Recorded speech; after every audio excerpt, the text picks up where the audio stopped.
How's everybody doing? Very good. Good. I think last time we spoke, we were discussing some things coming off a bye, and I'd probably hit you a little bit on the work-ons and both players and coaches, and really the constant chase of how we get better and what does that look like. Vets different than rookies. Where am I at in my skills to go? But what I was also excited to see was some of the jumps that some of the second-year players are making. There's been some big shoes to fill, obviously, with Trey being out and Leighton being out. But I thought the three guys of Bland and Bell and Clark, I'm really seeing them playing fast. They've been rolling in hard, and I'm just kind of seeing their improvement, continue to grow. And stepping up is such a cool moment for a player or for any of us. And when that opportunity comes, you got to go take it. And I thought, what a great example of those three, knowing these moments are here for them to go for it and put their best foot forward. It's just the best when you see guys really applying themselves when their op happens. And so for those three and specifically, I've really been pleased with what I've seen, and I continue to see that part grow. So all that said, let's get it rocking. Dan, David Moore, Dallas Morning News. Facing Philadelphia last year and seeing what Hurts did and the challenges he poses and what you've had a chance to see of him this year as you study to get ready for this game, the level he is playing and the biggest things you need to focus on him from a defensive standpoint. Yeah, I think what you probably see from the outside, and we all hear about the run game that's with that, but man, have they been explosive, throwing the ball this year. That's one of the things, maybe that, I don't know if you want to say added to their package about, what they're capable of, but that's one thing. I certainly, through the tape, so far today, just seeing the explosive plays that have been generated from them, that to me has been impressive. They've always had good, strong, run game, and I think inside the combinations that they have are strong. I think Jeff Stoutland is one of the best, in our business at offensive line. I thought combinations between the front seven, they're good, but adding the downfield, not adding the downfield throws, maybe just the amount, the success of that, I think that's been pretty impressive to see. It's been a downfield threat. How do you stop A.J. Brown? Well, I think that's, like some are catch and run plays and some are downfield. And it appears right now to me those are the ones that are going down the field. So I think it's probably a combination of both things. Like yesterday, I thought we did a good job of being able to pressure the quarterback, and those are some things that have to go hand in hand if you're going to limit some receivers. I thought as strong as Stafford is and as explosive as their receivers had been, we'd better find ways to pressure the quarterback, and that'll be no different this week. With the talent they are at receiver, you better be able to find ways to pressure the quarterback. It's got to be, kind of the whole thing working together. I mean, so big and so physical. I mean, it's like this size and impressive. Yeah, and that part's good. And I certainly know Quintarius Jones well, so I know his size, and Julio Jones. All right, so I know his size and speed, and they just have a unique, group of guys. They're long and fast, and so defensively for us, we've got a lot of length and speed too. So both these, their offense and our defense both have a lot of speed and play fast, and so it's going to be a hell of a matchup. Yeah, Saudis with The Athletic.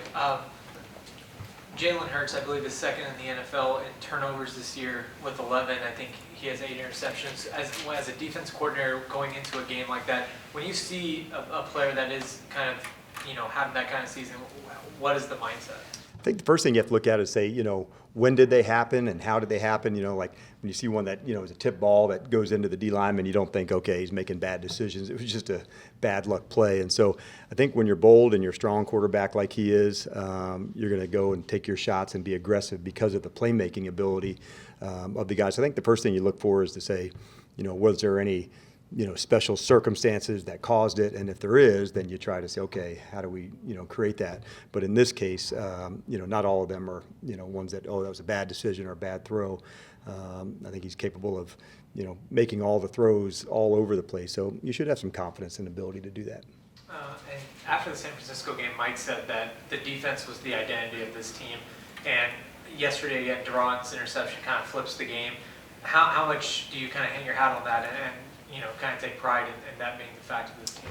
Well, I think just what I saw yesterday was a lot of really cool complimentary, ball being played when I saw an interception. Then I think there might have been a 3-and-out, and then there was a block punt, and then that's when the big waves hit. And so when you get those big waves that can hit, that's when, pedal downhill and go harder. And when we get those moments to do that, I think that's big. And I thought we'd have some chances for some takeaways. The guys are digging. They're going to come. We haven't had a ton of them over the last couple games, but I thought, like I said, in the Charger game, they went after it. In this game, we went after it. So I am anticipating that changing just based on our mindset. If we stay true to how we attack it and to where we go, they'll fall our way. Dan, Justin Navarro's Pro Football Network. I talked to Marquise Bell yesterday, and he said one of the big reasons he's taking this leap is because of your patience and the patience that you give him in switching positions and being able to learn in that way. What have you learned as far as being patient with players that are becoming more versatile in their game? Well, I think a guy like him who has the traits, you just want to put him into the spaces that he can do that. And you know, I think I've read something regarding Bland yesterday, maybe it was this morning, that said, I don't know, it just, the ball comes my way. Like, that's his humility. Like, he works his butt off to put himself into these positions, but he won't ever pump his chest, and Marquise wouldn't either, but I would, because I know how hard they go for it and how much they're putting into it. And so it gives me a lot of excitement to know where Marquise can go to. He's playing fast, he's playing aggressive, and now you just need that confidence to keep going, and so he is showing that. And so guys like he and Bland and Clark, who you make a play and then there's some more, you keep stacking these moments, and then before you know it, you've made more plays and you've had more of an impact. And these guys are going to continue to improve. I just know it. Scholar. Skyler Dixon with the AP. It wasn't like Duran appeared out of nowhere after Trayvon got hurt. He had already accomplished quite a bit, but he kind of was the plug-in guy with the injury. And how much of a pick-me-up has it been for him to continue to do that and flash like this? Yeah, it has been. And the other person that's kind of part and parcel with that is Jordan. You know, because if Jordan wasn't back, you know, that probably changes the math a little bit of how we would do those things. And I think you guys all know how serious that injury was. Would he be able to make it back? And so I think these stories of guys stepping up and guys making it back from, you know, injuries that could, you know, threaten, does this keep going or not? And so when you see guys make it back and do that, I think having the ability of Jordan go inside with Bland being to the outside, that's been big. And, you know, Gilmore's there on the outside, and he, you know, gets his own way of, you know, connecting with these guys and making a special case for him, and guys like Al Harris who have that experience outside that they can share it. Sometimes you can just create the right environment for somebody to thrive. And I think that's the case here with Bland, where he's applying what he's learning into, you know, the actual games and the practices, and he's just going, he's urgent, he's tough, he's a good tackler. And the play that no one will talk about, because it wasn't an interception, but he made a play on a screen yesterday in the red zone that was excellent. Avoided a block and made the tackle, and he really came through on that play. And so those little moments when you really nail it, and we put the film up to show it in front of the guys, those are the examples I'm talking about with guys stepping up to make their plays. And he's aggressive, he's bold, he's confident, and part of his work-ons is just, I want to be more consistent where I can do my things. But, man, I'm impressed by what I'm seeing so far. Dave Lofberg, Cowboys Radio Network. Dan, I'd like a follow-up question, Sure. if I may, after, but obviously we know what Philadelphia, the world knows what Philadelphia does on 4th and 1. They ran a little variation off of it yesterday against Washington, but it's such a pivotal play in the game if they want to go for it on 4th and 1 at the road 30. How much do you look at that and put practice time into it and try to devise something for one play that may only happen once or twice in the game? Yeah, and hopefully none, right? If we're really playing well. But I think you're right to say when the moment comes for this unique play, I think maybe I was watching a game, I don't know if it was, now they're all running together, but it was Miami, and they were 4th and 1 on their own 26, you know, to go, and they got it and they converted. So if you can get a shift in that, in a field position change on a 4th down stop, I think that's big.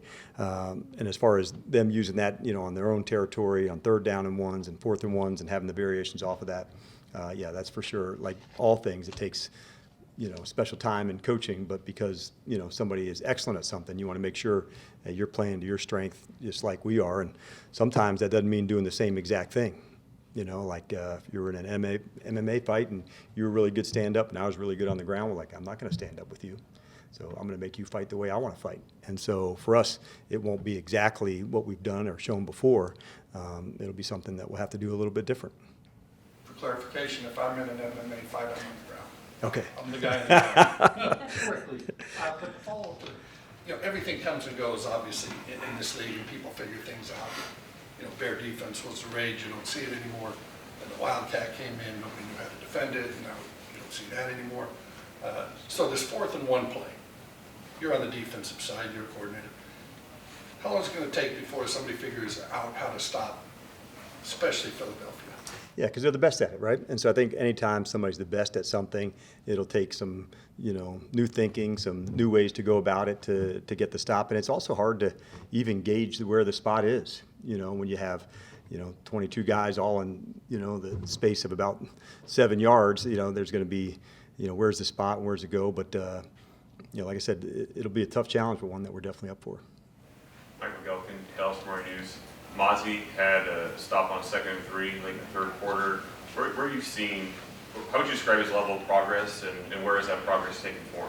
Yeah, I was really, quite honestly, impressed. I thought the inside guys in the run game, he and Hankins and Adigizua, were really strong. And we talked about the combination blocks earlier, so to see him, on that particular one shed to make a tackle, but there's also ones that may not show up on the stat sheet, but him taking 2 allowed, a run through by Donovan, a run through by Bell because of the stoutness at the line of scrimmage. So if those big guys can command more than one blocker, that's when I get excited. And I saw some of that with Mazi. I saw some of that with Hankins and Osa as well. So when I see those things, now guys can really play downhill and be aggressive.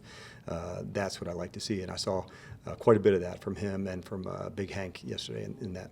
In the short yardage play that the Eagles do, that they've referenced, how much time do you think you've spent between last year, this offseason, analyzing that thing, coming up with a plan for that thing, and your confidence in the personnel that you have, Mazi in addition, but just the natural development of your guys up front to rise to the challenge? Well, I think any sneak is hard, right? Like in terms of spotting it and where to go. And so what theirs is they're exceptional at this, in that space of 3rd and 1s to 4th and 1. So, yeah, like all things, you make sure you do your plan and get it right, and then try to put guys in the best spaces to do that. Sometimes you can when you can sub or they're subbing, and other times you have to get on the ball and get going. So I think in both cases you have to, the same plan will be in place. We may have to put different guys in different spots to try to get the stop. But, yeah, it definitely takes some work. But like most things, take the big picture view, get it down, and based on how we want to fight, how would we do it? This is one of their strengths, so we're not just going to push right back, okay? How would we get and do that same space with a little different technique? Calvin Watkins, Dallas Morning News. Along those lines, is it hard to simulate tush push? Yes, because of, just in terms of practicing. So there might be, like most things, how do you drill one specific part of it, where you can do that safely? Because we certainly can't, have Coop and Trey in practice just hunkering down and see what happens, So we're not going to be doing that, I'm pretty sure. So you kind of take bits and pieces out to work through that thing together, and it'll be one part of the game, honestly. And but it gets a lot of attention, but those throws to A.J. Brown go a lot further than that 1 yard sneak. So quite honestly, all things, it gets a lot of attention and time, but they've got, bless you, a bunch of explosive plays that's at the front of my thinking first. But because 3rd and 4th downs are so critical with their time of possession, you better be able to get some stops, whether that's 3rd and 5, 3rd and 10, or 3rd and 1. Because, when you're averaging almost 35 minutes a game in possession, not only are you possessing the ball, you're probably doing a pretty good job on 3rd down. Getting back to Glad for a minute, a lot of defensive backs play the man. He seems to play the man in the ball, but he has a knack for going for the ball, and a lot of them can't catch it. And what is it about him that, he not only plays the man, but he also has his out to see the ball to get those interceptions? Yeah, I think it's dependent on the type of play, right? There's some of our defenses where we call it vision, meaning, we're quarterback keying and not on the route. And there's other ones in man-to-man, which is obviously much more challenging, where I have to stay connected and then basically catch the flash of the ball. When your hands go up, I can now go play that. So it's not all the same, but I would say, we spend a lot of time on our ball skills to make sure different types of catches. If you're a corner, not only are there the downfield ones, but they could be behind you, they could be low. We very rarely catch passes that are right to us because that's not how you play the game at DB. You know, the interceptions that you had to be nice if they came right to you, but that's not how it goes. So it's all the different types of catches: a low catch, one that's high, one that's behind you, one that's down the field, catch the late flash of the ball. Those are the ones that you really have to pay attention to. But quite honestly, I think just having the ability of being a ball hawk and having a mindset for it. Do you think about it? Are you mindful to say, the ball's talking, I'm listening, I'm going to go find it, and that's what I'm trying to keep encouraging. That's something unique to him, Dix. It doesn't happen to every quarterback. No, it does not. I've seen a lot of quarterbacks here who, Brian Jones, he rarely got interception. Now, he's a good quarterback, but, he never intercepted the ball or stuff like that. I mean, what is it unique I think about there him? is some innate part of that you would find somebody that just can see it differently, can go after it differently, and some of that might be in your background where you're a receiver, did you do those things like Trey coming up? But more than anything, I think you have to teach it, but you also, like you said, you have to bring that to the party. You have to say, okay, that ball's going up in the air, I'm the one coming down with it. We talk about contested catches a lot where the receiver's aggressive, to go finish it, but we talk about it the same thing as a cornerback or a safety or a linebacker on these contested catches. Man, we got to go fight through it. And that was one of the topics we actually talked about last week with the Rams. Knowing that Matthew would put the ball into spots that they're going to catch it, that doesn't mean that they have to come down with it. Kristen? In regards to Sam Williams, there aren't too many 262-pound pass rushers that can also play gunner. In your career, have you come across other defensive linemen? No, there's not many. I'm trying to think who was at Baltimore who did it. But there's been a few, but not one that maybe I've been with. Bruce Irvin would have been one that could have done it. I think he did a little bit of that in our times. It was really cool to see. That's been in the works for a little while. And so it just needed a little more seasoning. And seasoning was good. So it was good. He split one to go. And it was nice to see him make an impact on the game, with the block, with that. And so I really felt his presence in that way, defensively on teams. And sometimes when you find your spaces to make an impact, because he so desperately wants to do that. And he's in a group that has some good rushers. So, of course, he wants more playing time and more stuff to go. And those are definitely rich people problems. And it's not always easy for him or for some of his teammates to not play all the time that they want. But that is, part of the sacrifice that we're at. And we will be better for it later, just by these guys all going, because we do have a big, deep crew that rolls in hard, and so he's one of them. Does he want to play more? Of course he does. And so for him, having a way to impact the game and express himself in that way, I thought was really valuable for him and for us. And we'll finish up with Nick. Nick Harris, DallasCowboys.com. You're used to a lot of these Philadelphia offensive weapons by now, but what does DeAndre Swift add to this specific team? How does it make it that much challenging? Yeah, I think it's another element of their speed. I just feel they've had good, strong backs there for such a long time. It feels like Howie and the guys there have done a good job of back after back after back. And, all of them can catch. All of them can do things, on the move. So I think their ability for their running backs to split out, run double moves, to be receivers as well as that. You can, picture like Tony, like what is all the unique stuff he does. It's running, but it's also with him getting touches in the passing game. And so that's one of the things I think about with the Philly running backs is their dual threats. All right, thank you. All right, you guys have a good one. You're welcome.